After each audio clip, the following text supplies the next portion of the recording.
রমজানে কম দামে দুধ, ডিম, মাংস বিক্রির কার্যক্রম শুরু করেছে প্রাণী সম্পদ অধিদপ্তর।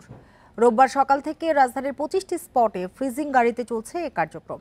28 রমজান পর্যন্ত সুলভ মূল্যে এসব পণ্য বিক্রি করা হবে। তবে ক্রেতাদের অভিযোগ, প্রচারণা না থাকায় অনেকেই এই উদ্যোগ সম্পর্কে জানেন না। রমজান মাসে ক্রেতাদের সুলভ মূল্যে পণ্য সরবরাহ করতে ঢাকার মিরপুর, মোহাম্মদপুর সহ মোট 25টি স্থানে কার্যক্রম শুরু করেছে প্রাণী সম্পদ অধিদপ্তর।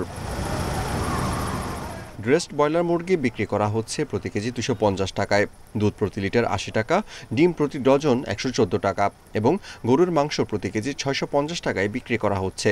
বাজারে মুরগির মাংস এবং গরুর মাংস দুইটাই কিন্তু অনেক বেশি, ঠিক আছে। গরু হয়েছে মনে হয় 800, আমরা এই জায়গায় পাচ্ছি 650 টাকা, এতে আমরা সন্তুষ্ট। বাজার থেকে যদি দাম দিয়েও কিনি তখন হচ্ছে ফ্রেশটা পাচ্ছি না, বাসায় যে আবার এটাকে প্রসেসিং করা লাগতেছে।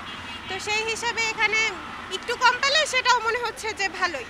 তারপর গরুর মাংসটাও একদম মনে হয়েছে যে ফ্রেশ। মুরগি হলো আপনার 280 টাকা, 250 টাকা, এই মোটামুটি আর কি ভালোই আছে।